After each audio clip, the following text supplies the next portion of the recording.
ബംഗ്ലാദേശിൽ ഹിന്ദുക്കൾക്കെതിരെ ആക്രമണം നടത്തുന്ന ആൾക്കാർ യഥാർത്ഥത്തിൽ രക്ഷപ്പെടാൻ വേണ്ടി ഉയർത്തുന്നത് നിങ്ങളിവിടെ മുസ്ലിങ്ങൾക്കെതിരെ നടത്തുന്ന ചെയ്തികളാണ്.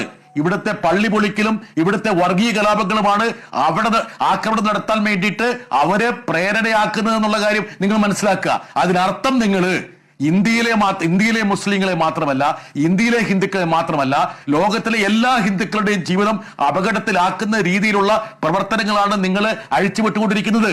അതുകൊണ്ട് നിങ്ങൾ ഏതെങ്കിലും തരത്തില് ഹിന്ദു സമൂഹത്തെ ഉദ്ധരിക്കുകയല്ല, അവരുടെ ജീവൽ പ്രശ്നങ്ങൾ പരിഹരിക്കാൻ വേണ്ടിയിട്ട് എന്തെങ്കിലും നടപടി എടുക്കൂ സാർ.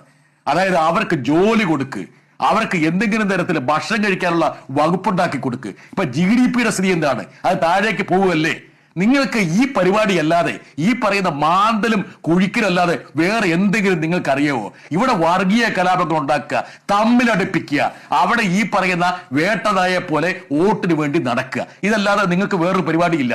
നിങ്ങൾക്ക് താൽക്കാലിക നേട്ടങ്ങൾ കിട്ടുന്നുണ്ട്. എന്ന കാരണം എന്ന് വെച്ചാൽ ജനങ്ങളെ കബളിപ്പിക്കാനുള്ള നിങ്ങളുടെ വൈദഗ്ധ്യത്തെ നമ്മൾ ഒരിക്കലും കുറഞ്ഞു കാണുന്നില്ല. പക്ഷെ നിങ്ങൾ ഒരു കാര്യം കൂടെ മനസ്സിലാക്കണം, ഈ കുഴിക്കലൊക്കെ എവിടേക്ക് കുഴിക്കും നിങ്ങൾ? അങ്ങനെയാണെങ്കിൽ ചരിത്രത്തിന്റെ ഏതെങ്കിലും ഒരു ഘട്ടത്തിൽ ഒരുപക്ഷെ ഇന്ത്യയിൽ എത്രയോ ബുദ്ധവിഹാരങ്ങളും ജൈന വിഹാരങ്ങളും ഉണ്ടായിരുന്നു. അതൊക്കെ എവിടെ പോയി എന്ന് നിങ്ങൾ ആരെങ്കിലും സർവേ നടത്തി കഴിഞ്ഞാൽ എത്രയോ ക്ഷേത്രങ്ങളുടെ മുകളിലുള്ള അവകാശവാദങ്ങൾ ഉയരുന്നുള്ള കാര്യം നിങ്ങൾ മനസ്സിലാക്കുന്നുണ്ടോ? നിങ്ങൾ മനസ്സിലാക്കുന്നില്ല. എന്താ കാരണം എന്ന് വെച്ചാൽ നിങ്ങൾക്ക് സെലക്റ്റീവ് അംനീഷ്യ മാത്രമാണ്. അതായത് ഇവിടെയുള്ള സാധാരണക്കാരായ മുസ്ലിങ്ങൾ എന്ന് പറഞ്ഞാൽ ഔറംഗസീബിന്റെ സന്തതികളാണെന്നാണ് നിങ്ങൾ പ്രചരിപ്പിക്കുന്നത്. ഇവിടെ നമ്മുടെ സഹോദരങ്ങളാണ്.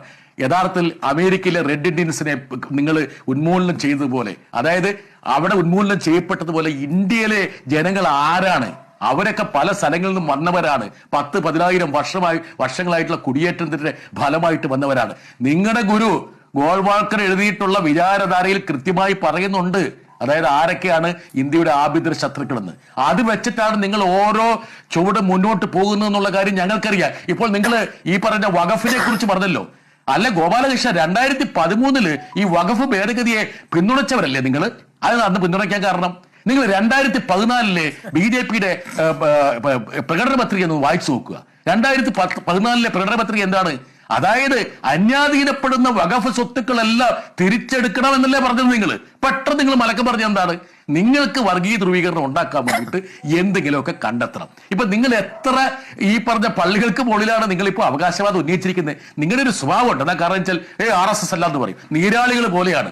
ഒരുപാട് എന്താ പറയാ, ഈ പറഞ്ഞ കൈകൾ അങ്ങോട്ടും ഇങ്ങോട്ടും പോകുന്നുണ്ട്. ഇത് ആരുടെയാണ് എന്താണെന്ന് പറയാൻ പറ്റില്ല. നിങ്ങൾക്ക് വേണം നിഷേധിക്കാൻ പറ്റും. BJP അല്ല എന്ന് പറയും. പണ്ട് ആദ്യം ഈ പറഞ്ഞ ബാബറി മസ്ജിദിന്റെ പേരിലുള്ള അവകാശവാദം ഉന്നയിച്ചത് BJP അല്ല, വിശ്വ ഹിന്ദു പരിഷത്തായിരുന്നു.